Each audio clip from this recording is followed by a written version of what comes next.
하나님의 말씀 요한계시록 22장 말씀입니다. 또 저가 수정같이 맑은 생명수의 강을 내게 보이니 하나님과 및 어린 양의 보좌로부터 나서. 생명수 강은 창세기 2장과 에스겔서 47장을 반영하는 말씀이고요. 에스겔서에 따르면 물은 성전 문지방에서 흘러나와서 바다와 사해에 도달합니다. 그 바다가 곧 사해인데요. 사해의 죽은 물에 생명을 부여해서 생명이 살 수 있도록 하는 것입니다. 이러한 배경을 가진 생명수 강에 대한 견해는 몇 가지 있지만 영생을 의미한다고 생각할 수가 있습니다. 에스겔에서의 물은 성전 문지방에서부터 비롯되고 본절의 생명수 강은 하나님과 어린 양의 보좌에서 비롯되는 것입니다. 이것은 하나님과 어린 양이 성전임과 동시에 모든 생명의 근원임을 시사하는 말씀입니다. 21장 22절 말씀을 반영하고요. 길 가운데로 흐르더라. 강 좌우에 생명나무가 있어 12가지 실과를 맺히되 달마다 그 실과를 맺히고 그 나무 잎사귀들은 만국을 소성하기 위하여 있더라. 이 생명나무는 에덴 동산에서 아담과 하와의 범죄로 인해서 따먹을 수 없게 된 생명나무를 가리킵니다. 창세기 3장 22절요. 이 경우는 에덴 동산에서는 먹는 것이 금지되어 있는 반면에 본절에서는 그것이 회복되어서 먹을 수 있도록 되어 있습니다. 에스겔 한상에 보인 성전에서 나와 흐르는 강가에 있는 각종 실과나무를 가리킵니다. 에스겔서 47장 12절 말씀요. 이러한 두 가지 배경을 가진 생명나무는 앞절의 생명수와 같이 영생을 나타내는 상징이라고 볼 수가 있습니다. 12가지 실과를 맺히되 달마다 그 실과를 맺히고 그 나무 잎사귀들은 만국을 소성하기 위하여 있더라.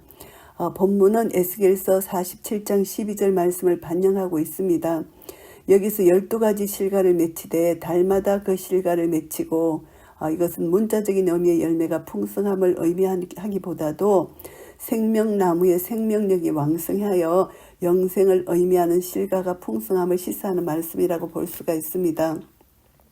왜냐하면 그곳에는 해와 달이 없고 대신 하나님과 어린 양이 빛이 되심으로 달마다 지속적으로 열리는 실과가 있다고 보기는 어렵기 때문이고요.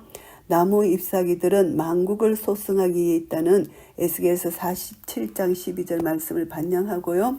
그러나 에스겔서에는 생명나무의 열매를 강조하는 반면에 본문에서는 잎사귀 자체의 치유 능력에 대해서 언급하고 있습니다. 새 예루살렘에서 치유할 수 있는 잎사귀가 존재하는 것은 단순히 새 예루살렘에 질병과 고통이 있음을 의미하는 것이 아니고 생명나무에 참여하면 전혀 고통이나 부족함이 질병이 없는 완전함을 누리는 것을 말씀하는 것이고요.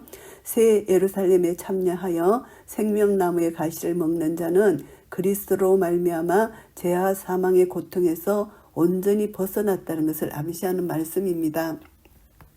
다시 저주가 없으며 하나님과 그 어린 양의 보좌가 그 가운데 있으리니 그의 종들이 그를 섬기며 저주에 대한 것, 저주를 하는 행위를 가리키는 것이 아니라 저주를 받는 것을 가리킵니다. 새 예루살렘에서 저주를 받지 않는다는 것은 창세기 3장 14절 20절의 저주 상태에서 회복되었음을 나타내고요. 동시에 스가랴 14장 11절의 성취라고 볼 수가 있습니다. 저주 상태에서 회복되는 이유는 하나님과 어린 양의 보좌가 있기 때문이고요. 인간은 저주로 인하여 하나님과 단절되었으나 이제 새 예루살렘에서는 하나님과 그 어린 양이 함께 임재해 주심으로 그 관계가 회복되고 더 이상 저주를 받지 않게 됩니다. 그의 종들이 그를 섬긴다는 것, 이것은 하나님과 어린 양을 하나의 단일체로 보고 그래서 하나님과 어린 양의 종들이 하나님을 섬깁니다. 예배 행위 때 사용되는 단어 섬기는 것, 이것은 새 예루살렘에 참여하는 모든 구속받은 하나님의 백성들이 제사장으로서 하나님과 그 어린 양을 예배하며 경배함을 말씀하는 것이고요. 그의 얼굴을 볼 터이요 그의 이름도 저희 이마에 있으리라. 구약 성경에서 하나님의 얼굴을 대면하는 것은 곧 죽음을 의미하잖아요. 그리고 모세도 얼굴을 대면하는 것이 허락되지 않았습니다. 신약 성경에서는 하나님께서 성육신하신 예수 그리스도 안에 계시기 때문에 그리스도를 대면하는 것이 곧 하나님을 대면하는 것이라고 말씀하셨습니다. 요한복음 14장 7절 말씀요. 그러나 새 예루살렘에서는 하나님과 그 어린 양을 직접 대면하여 보게 됩니다. 그의 이름도 저희 이마에 있으리라. 이 말씀은 하나님을 대적하는 자들이 짐승의 표를 이마에 받은 것과 대조를 이루는 것이죠. 이마에 이름을 받는다는 것은 소유권을 나타내는 것으로서 새 예루살렘에 참여한 자들이 하나님과 그 어린 양의 소유가 되며 그를 닮아가는 것을 의미하는 말씀이고요. 다시 밤이 없겠고 등불과 햇빛이 쓸데없으니 이는 주 하나님이 저에게 빛이심이라. 저희가 세세토록 왕노릇 하리로다. 본문은 21장 23절 25절의 반복이라고 볼 수가 있는데요. 새 예루살렘에는 더 이상 밤이 존재하지 않는 낮이 계속된다는 것입니다. 스가랴서 14장 7절 말씀을 반영하고요. 왜냐하면 그곳은 등불이나 햇빛에 의해서 빛이 존재하는 것이 아니고 오직 주 하나님 자신이 그곳에 빛이 되시기 때문이고요. 이것은 영원한 임재를 통한 하나님의 통치하심과 영원한 영광의 빛이 비친다는 것을 시사하는 말씀입니다. 저희가 세세토록 왕노릇 하리로다. 하나님의 백성에 대한 궁극적인 축복입니다. 3장 21절에서 이미 하나님의 백성들에게 하신 약속이고요. 하나님의 백성이 그리스도와 함께 왕노릇해서 하나님의 백성으로서 온전한 자유와 권위를 갖게 될 것을 시사하는 말씀이고요. 또 그가 내게 말하기를 이 말은 신실하고 참된지라 주 곧 선지자들의 영의 하나님이 그의 종들에게 결코 속히 될 일을 보이시려고 그의 천사를 보내셨도다. 이 본문 말씀은 19장 9절 말씀을 반영합니다. 이 말은 진실하고 참된지라. 이 말씀은 1절에서 5절까지 내용을 지칭하는 것이 아니고 본서 전체를 지칭하는 것으로서 본서 내용에 대한 확정을 시사하는 말씀이고요. 주 곧 선지자들의 영의 하나님이 그의 종들에게 결코 속히 될 일을 보이시려고 그의 천사를 보내셨도다. 주 곧 선지자들의 영의 하나님은 본서에 나타난 계시의 주체이십니다. 영은 성령을 지칭하는 것이 아니고 선지자들의 영들, 선지자들을 가리킨다고 볼 수가 있습니다. 그래서 여기서 이 본서의 내용을 계시하신 하나님은 모든 시대, 신구약 시대의 선지자들에게 성령을 보내셔서 영감을 허락하심으로 하나님 말씀을 계시토록 하셨고요. 속히 될 일은 계시의 내용을 가리킵니다.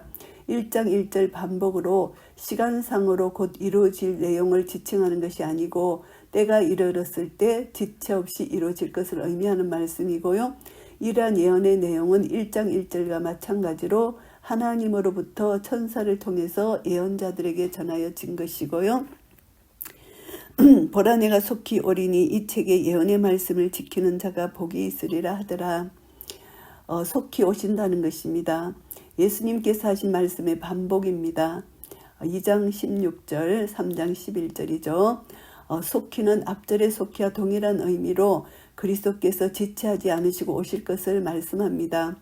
후반절에서 언급할 예언의 말씀을 지키는 자들에 대한 최대의 응답이고요.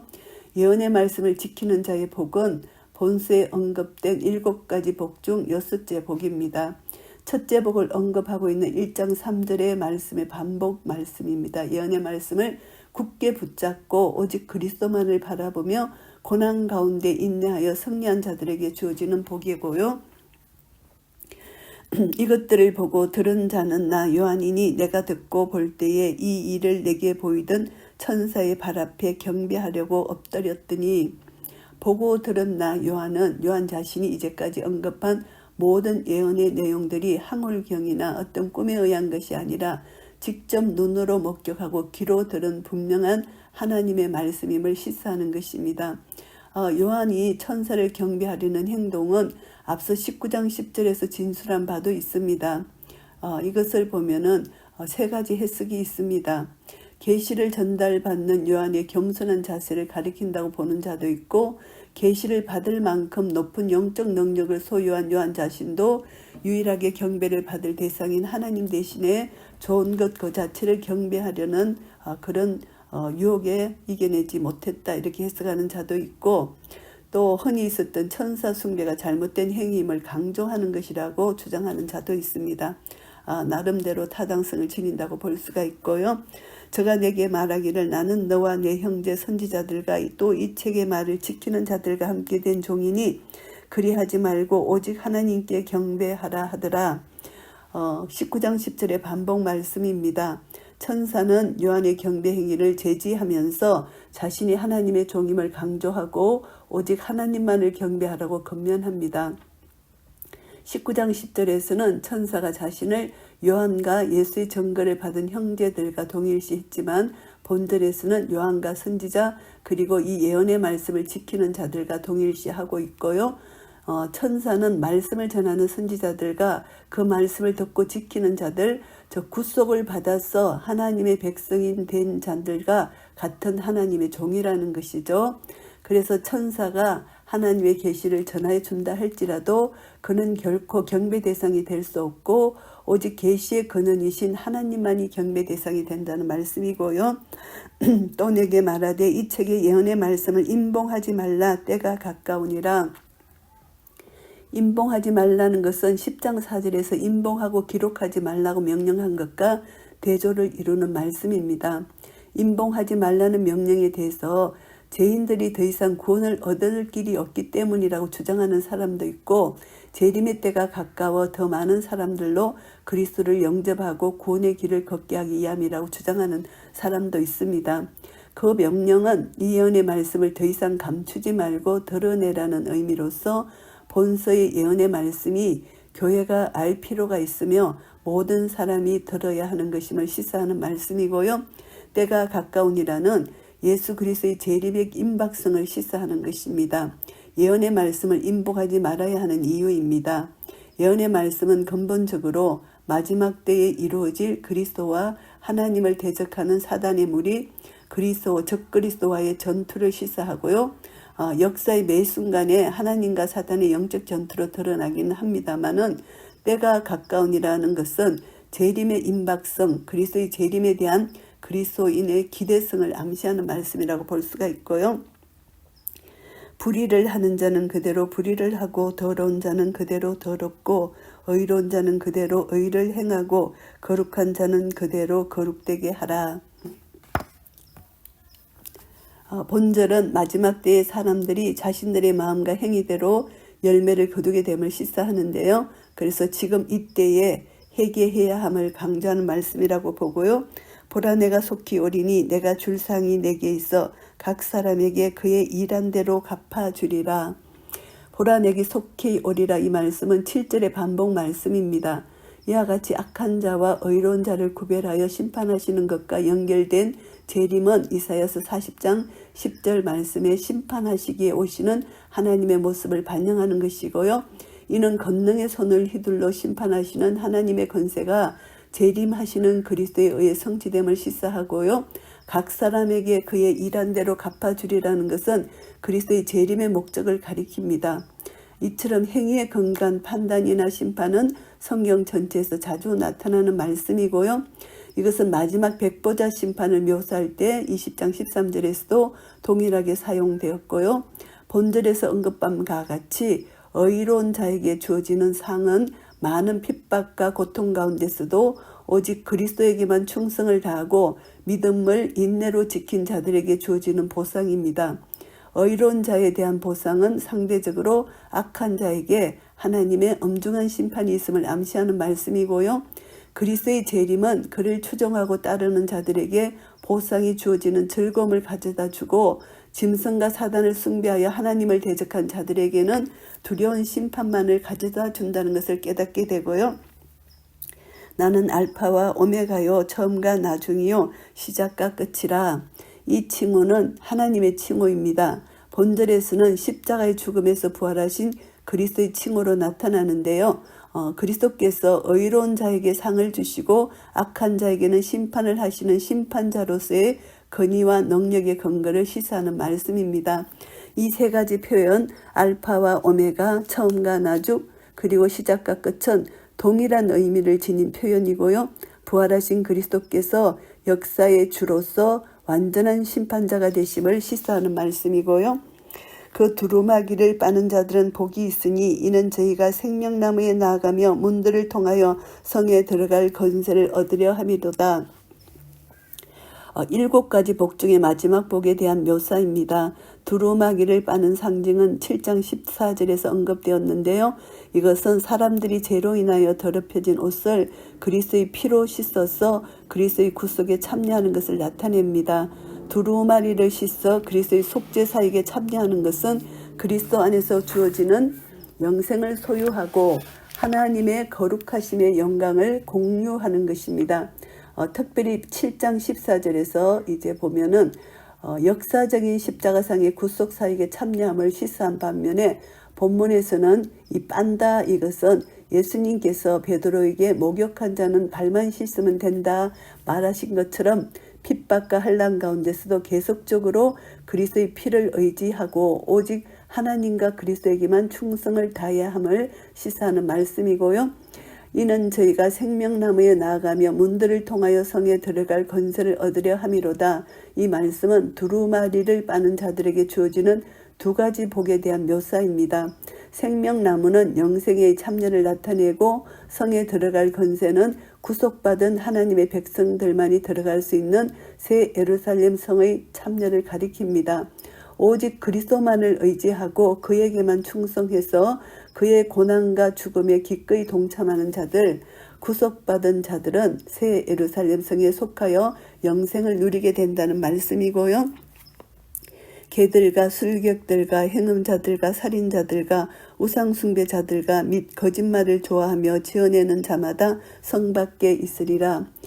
개들을 제한 나머지 5부류의 사람들, 술객, 행음자, 살인자, 우상숭배자들, 거짓말하는 자들, 이미 21장 8절에서 언급된 불과 유황으로 타는 못에 참여할 자들의 명단에 있는 자들과 동일하고, 더욱이 거짓말을 좋아하며 지어낸다는 것은 그들이 미혹하여 속이는 자인 사단의 근본이 동일해서 하나님을 대적하는 자들임을 시사하고요.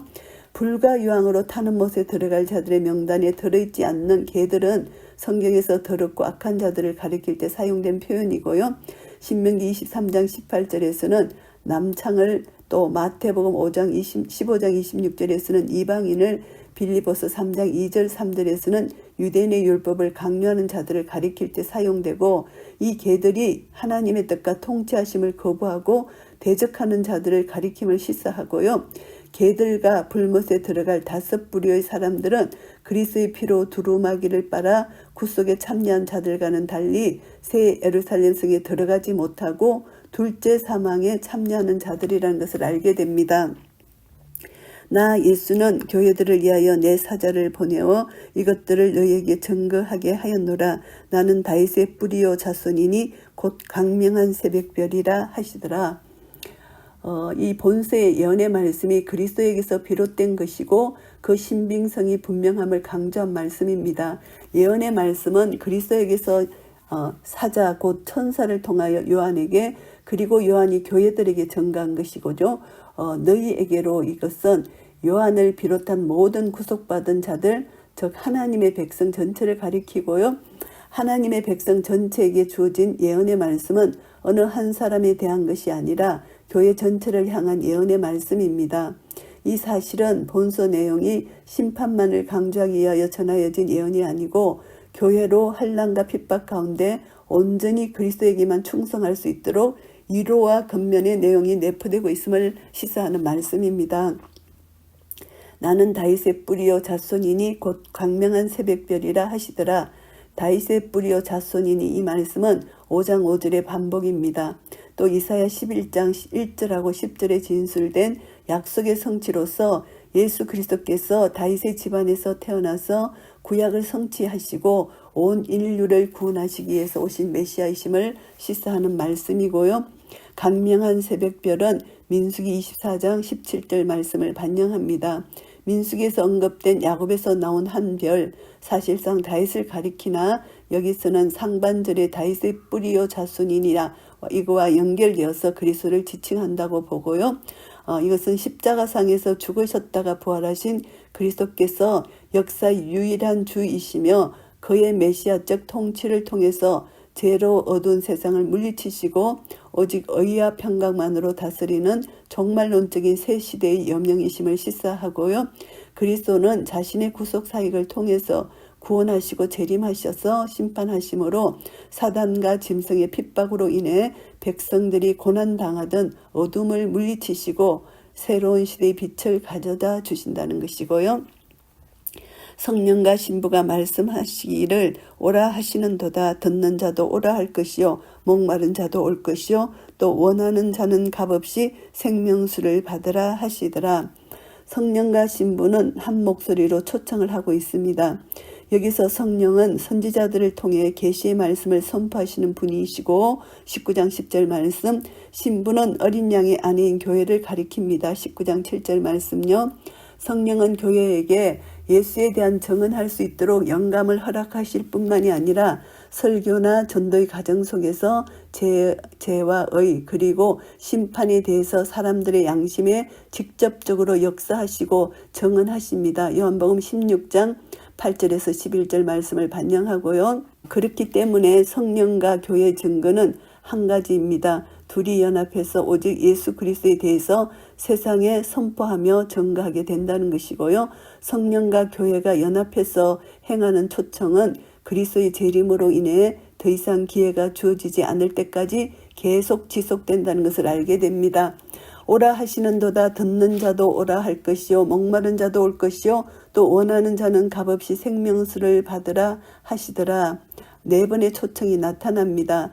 네 가지 초청 전체가 세상을 향한 그리스도 에로의 초청을 가리키는 것으로 봅니다.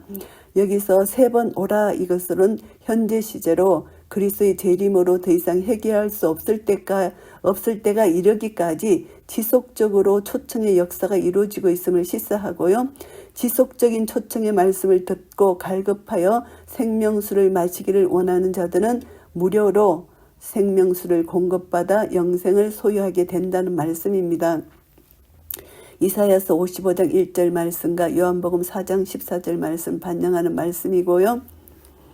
내가 이 책의 예언의 말씀을 듣는 각인에게 증거하노니 만일 누구든지 이것들 외에 더하면 하나님이 이 책에 기록된 재앙들을 그에게 더하실 터이요.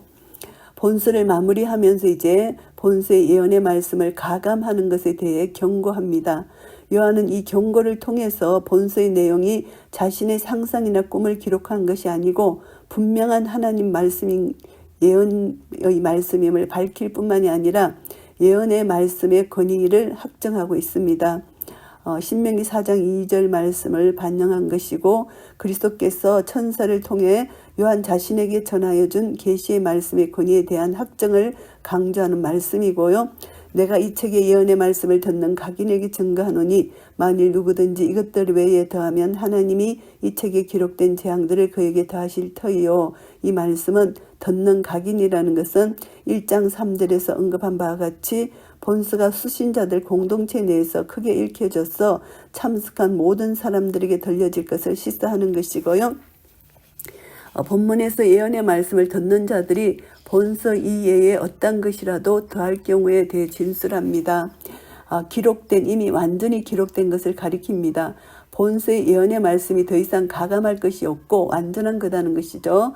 요한의 말씀에 더한 자들에게 모든 재앙이 더하여진다.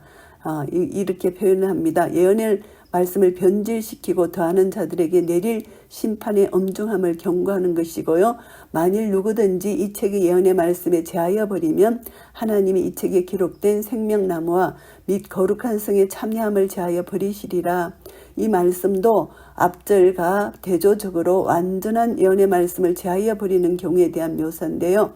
역시 완전한 예언의 말씀을 제하는 자에게 생명나무와 거룩한 성에 참여하는 축복에서 제외될 것이라는 것을 말씀하고요. 생명나무와 거룩한 성에 참여함은 구속함을 받은 자에게 주어지는 영생의 축복을 가리킵니다. 요한은 본서에 언급된 예언의 말씀을 제하는 자들에게 영생의 축복에서 제하여져서 새 예루살렘 성에 들어가지 못할 뿐만이 아니라 영원한 유황불못에 던져져 둘째 사망에 참여하게 될 것임을 경고하고 있는 말씀입니다.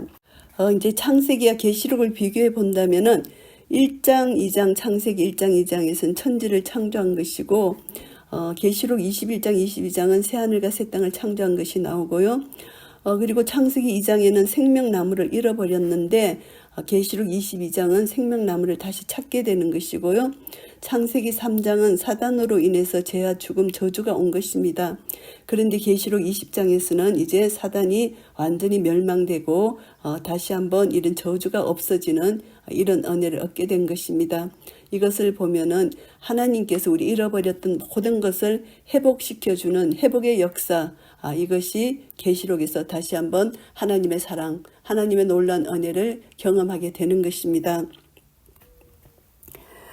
이것들을 전가시니가 가라사대 내가 진실로 속히 오리라 하시거늘 아멘 주 예수여 오시옵소서. 이제 본장 내에서 그리스도의 재림에 대한 세 번째 확정입니다. 7절하고 12절 동시에 그 재림의 확정에 대한 그리스도인의 응답을 나타내는데요. 본서 마지막에 내가 속히 오리라는 것은 그리스도 자신의 재림에 대한 언급은 이제까지 진술해온 본서의 예언의 말씀을 보장함과 동시에 고난과 핍박 속에서 인내하는 구속받은 모든 하나님의 백성에게 위로를 주는 말씀이고요. 주 예수여 오시옵소서는 초대교회의 예배의식에서 자주 사용되던 기도입니다. 그리스도의 재림에 대한 하나님의 백성들의 간절한 소망을 나타내는 말씀이고요. 주께서 임하시느니라 고린도전서 16장 22절에 나타난 말씀과 동일한 의미를 지니게 되고요. 그리스도의 재림에 대한 소망과 모든 인간사를 주관하시는 그리스도의 주권에 대한 고백을 나타내는 말씀이라고 볼 수가 있습니다. 주 예수의 은혜가 모든 자들에게 있을지어다. 아멘. 이제 전체를 매듭짓는 본절의 말씀은 축복입니다. 예배를 드리기에 모인 회중들에게 들려주기 위한 서신임을 나타내는 표현으로 자연스러운 결론의 말씀 1장 4절 말씀을 반영합니다. 그래서 이제 앞절에서 언급한 바와 같이 그리스도의 주권과 그의 재림을 간절히 소망하는 모든 성도들을 지칭하는 것으로 봅니다. 그래서 그들에게 이제 주 예수의 은혜가 그들에게 있을지어다 이렇게 축복으로 끝나는 것입니다. 요한계시록 22장 말씀을 정리하겠습니다. 마지막 위로와 경고와 축복의 말씀입니다. 21장이 새 예루살렘의 예형을 묘사한 것인 반면에 22장은 그곳에서의 성도들의 새 삶을 묘사함으로 시작합니다. 그곳에서 성도들은 타락 이후에 잃어버렸던 에덴 동산의 삶을 회복하게 될 것이고 그 회복의 정표는 완전한 새 예루살렘의 생명수 강과 생명나무입니다. 그래서 6절에서 21절은 본서의 신실성, 완전성을 나타내고 예수님 재림의 임박함을 강조하고 본서를 마감하고 있는데요. 본장의 중심 내용과 교훈을 보면은 새하늘과 새 땅, 하늘로부터 내려오는 새 예루살렘의 예적인 모습을 묘사한 전장에 이어서 22장에서는 새 예루살렘 내부 모습과 생활에 강조점을 두어서 묘사한 후에 본서 전체에 대한 결론을 내리고 있습니다. 이처럼 초기 기독교 공동체 성도들이 환난과 핍박 가운데서도 주께서 재림하셔서 그들의 모든 고통을 신원하여 주실 것을 소망하며 힘을 얻고 승리한 것처럼 오늘날 모든 성도들도 불신과 제약이 간영한 세상 속에서 주의 재림을 바라보며 신실하고 충성된 종으로 살아야 한다는 것을 깨닫게 됩니다. 환난과 핍박 가운데 우리는 언제 이제 환난이 올지 그날을 우리가 넘길 수 있는 그런 믿음과 인내가 우리에게 필요하다는 것을 다시 한번 깨닫게 되고요. 1절부터 5절까지는 생명수 강과 생명나무입니다. 창세기에서 잃어버렸던 나그네를 발견할 수 있습니다. 인간의 죄로 인하여 자연은 어두워지고 일그러지고 희망이 훼손되었지만 결국 하나님께서는 이 모든 것을 새롭게 하실 것이라는 사실을 말씀합니다. 그때는 첫 창조 때의 에덴에서의 삶처럼 하나님과의 충만한 관계가 회복될 것이라는 말씀입니다. 중심 내용이 되는 생명수 강과 생명나무 그리고 새 예루살렘에서 구속받은 성도들의 생활에 초점을 맞추면요. 생명수 강은 에스겔은 일찍이 성전 문지방에서 흘러나와 제단을 거쳐서 동쪽으로 흘러 사해 바다로 흘러 들어가 많은 고기를 소생시키는 거룩한 강의 한 상을 보았습니다. 에스겔서 47장에서요. 스가랴는 예루살렘으로부터 흘러나오는 생명수 강을 보았습니다. 스가랴서 14장 8절 말씀요. 이 말씀들은 예표입니다. 본문에서 그 예언이 성취된 한상을 보고 있고요. 생명수 강은 17절 등에서 마찬가지로 영원한 세계의 축복을 보여주는 것인데요. 이 생명수의 강이 하나님과 및 어린 양의 보좌로부터 흘러나온다는 것은 하나님과 어린 양이 새 예루살렘에서 생의 언리가 되심을 상징적으로 보여주는 것이고요. 이처럼 하나님께로부터 나오는 생명은 새 예루살렘에 끊임없이 흘러 그 안에 거하는 모든 성도들에게 구원과 영생을 줄 것임을 보여주는 말씀이고요. 생명나무, 이 생명나무는 새 예루살렘 성에는 생명나무가 큰 길을 따라 강 좌우에 펼쳐 있습니다. 이 생명나무는 인류의 조상인 아담과 하와가 범죄로 잃어버렸던 것보다도 훨씬 풍부한 의미를 지닙니다. 왜냐하면 이 생명나무는 에덴 동산에서 아담과 하와가 범죄로 인해서 그 가시를 먹지 못했던 나무인데 창세기 2장 9절 말씀, 3장 22절 말씀, 또 에스겔서 47장 12절에 나온 말씀처럼 강 좌우에서 달마다 각종 실과를 맺는 나무로서 그 잎사귀들은 약재료가 되는 것으로 묘사되어 있습니다. 여기서 생명나무의 열매는 하나님께서 성도들에게 주실 영생을 의미하고 그리스도 안에서 성도들이 맺는 성령의 열매를 상징하기도 합니다. 이제 새하늘과 새 땅에서 성도들은 그 가시를 먹게 될 것이고요. 그 나무의 잎사귀들은 만국을 소승하기 위하여 있다는 것입니다. 천국에 병자가 있다는 것과 만국이 새 예루살렘 밖에 따로 존재하는 의미가 아니고 새 예루살렘에서는 그리스도의 십자가 죽음으로 인해서 모든 것들이 죄와 사망으로부터 완전히 해방된 구속 공동체만이 남아있다는 이런 뜻입니다. 더욱이 이 생명나무가 지닌 소승시키는 능력은 죄 많은 이 땅에서 눌리며 생활했던 성도들의 마음과 양심과 감정과 인격에 영향을 미쳐서 풍성한 삶을 가능하게 한다는 말씀이고요. 그렇기 때문에 새 예루살렘의 성엔 어떤 육적, 영적 질병도 없을 것이고 그곳의 생활은 풍부하고 완전한 생활이고 그 성에 사는 사람 모든 사람은 구속받은 성도들이고 하나님께서 주시는 영원한 생명과 복락을 누리게 될 것이고요. 새 예루살렘에서 구속받은 성도들의 생활은 몇 가지로 본다면 저주가 없는 생활입니다. 에덴 동산에서 아담과 하와에게 선포되었던 저주는 제거될 것이고 성도들을 핍박하고 방해하던 악 사탄도 없어지기 때문이고요. 성도들은 하나님의 얼굴을 볼 것입니다. 이것이 성도들이 받을 최고의 복입니다. 그리고 새 예루살렘에 사는 모든 성도들은 그들의 이마에 그의 이름을 표로 가질 것입니다. 이 표는 하나님께 완전히 속해 있고 하나님께서 영원히 그들의 주가 되셔서 보호하고 인도하심을 나타내는 표이고요. 새 예루살렘에는 밤이 없습니다. 등불과 햇빛이 쓸데없습니다. 왜냐하면 하나님께서 친히 빛이 되셔서 비추시기 때문이고요. 그 안에 거하는 성도들은 실족할 염려가 전혀 없고 항상 하나님의 영광 중에 거하게 된다는 것이고요.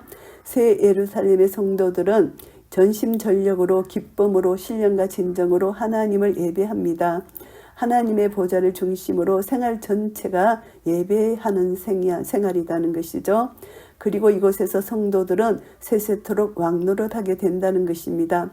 왕노릇한다는 것은 세상의 왕들처럼 타인을 지배하는 삶이 아니고 왕의 영광을 가지고 하나님 안에서 완전한 자유와 참된 권위를 갖고 사는 것을 의미하는 말씀이고요.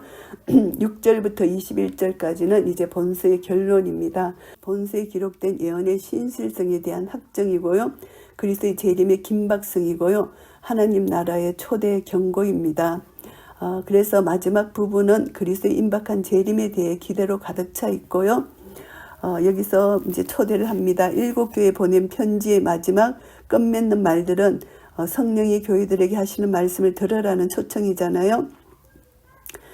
여기서도 성령과 신부의 초청의 말씀입니다. 그리스도에게 오기를 권면하는 초청입니다. 성령과 신부는 동일한 의미의 음성으로 그리스도께 모든 사람이 나와 생명을 얻도록 강권하고 있습니다.